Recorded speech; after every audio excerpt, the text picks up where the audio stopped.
Yes, it's a recording. Okay. So this is a song called Hey Joe. Hendrix played it. A bunch of people have played it. It's like a blues tune. But you're going to kind of use it as more of like a triad practicing device, okay? So the song is C, G, D, A, E, okay? And the timing of it is like you kind of got to listen to it to get the timing. The E chord is for 4 bars, I think, or 2 bars or something like that. It's longer than the rest of it. But it goes like this. Hey Joe,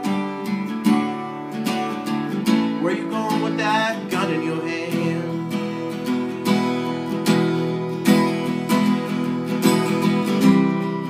Hey Joe, where you going with that gun in your hand?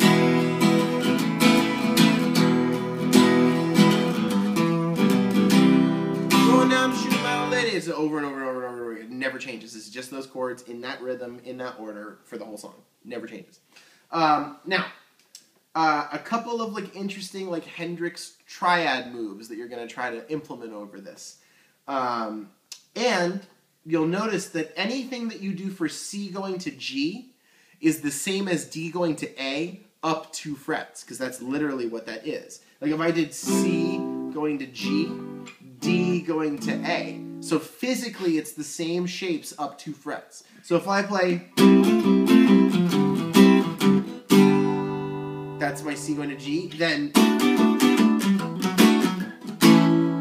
it's literally exactly the same. So you're kind of killing 2 birds with 1 stone. If you can, something that you do over C over G, move it up 2 frets, it's D back over A. So you're kind of like cheating death, I guess. I don't know, whatever you want to call it. Okay, so here's some pretty interesting moves for you to look at.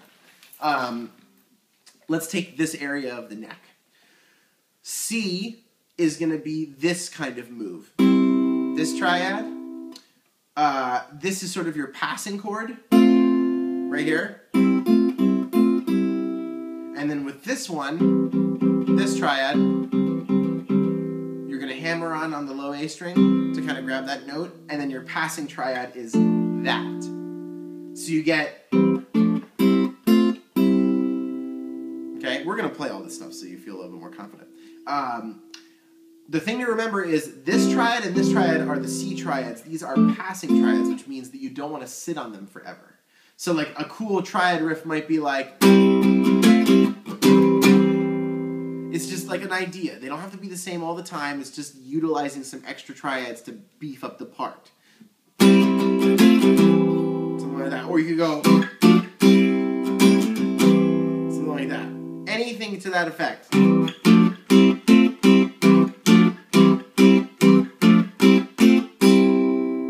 Is going to yield something kind of cool. And then for your G chord, you're looking at this guy right here. And for this, I tend to do like just simple things like hammering on the pinky on the B string. These shapes all look familiar, right? Okay, good. So like that lick would be like 1, 2, 3, 4. Hey Joe,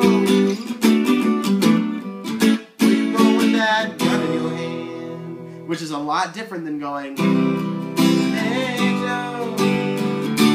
It's just kind of an idea to kind of put you through like a little bit of a different approach. So that lick again is kind of a neat one. Also, you could play this. That's like a cool C to G thing. Another cool C to G thing could be, I kind of like that one where you start with this, you hammer on to make the shape, and then you go, and then just G. G and A kind of get the brunt end of the triadedness. They don't tend to like get a lot of interesting licks put in them. That's just kind of, I think, how the song is phrased. Like that first chord and third chord are a little bit like kind of heavier.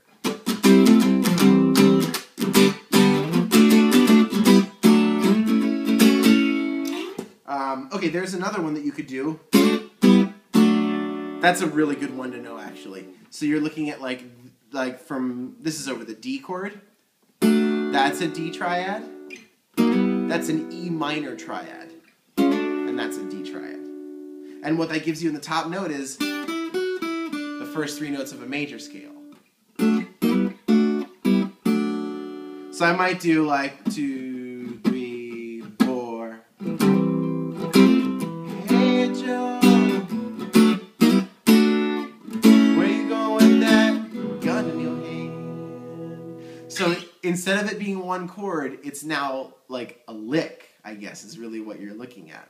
And there's loads of them. There's so many of them. I'm going to give you a little chart to help you. A really, really common one, especially when you're doing the major scale, is to go from 1 major to 2 minor. So if we're in the key of D, that would be D to E minor. And if you use all the inversions, you'll actually make the whole scale. So like D, E minor, D, E minor, D, E minor, D, E minor, D. And it's just 2 chords, but it's every inversion of those 2 chords in succession. So you end up with this humongous ass like lick almost.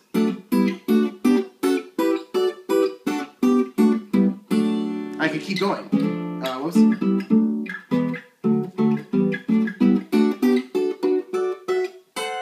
It goes like there's a huge amount of space that you can cover. You'll probably never play all of those at once. Right. But it's getting that idea that like, okay, it's D major going to E minor, D major going to E minor, and you notice like what's happening with my top note.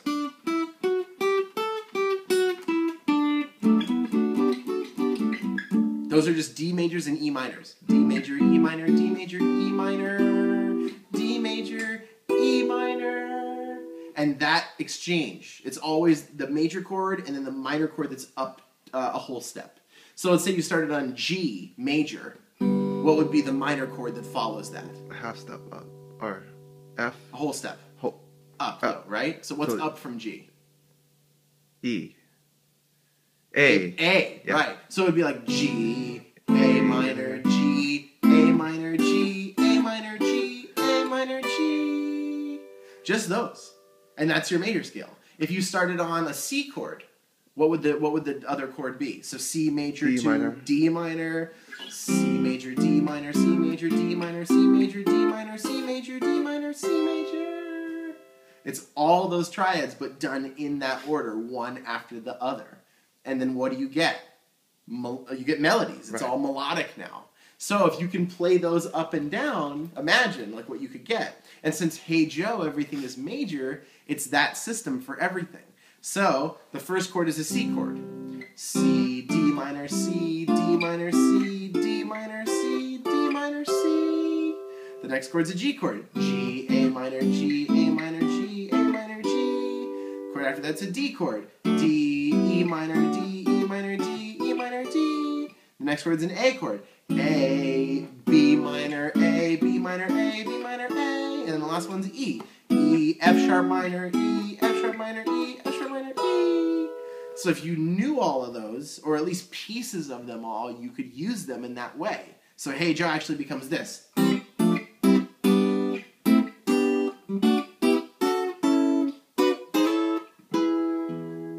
you hear the song? It's fucked up, isn't it? Yes. It's crazy, yeah.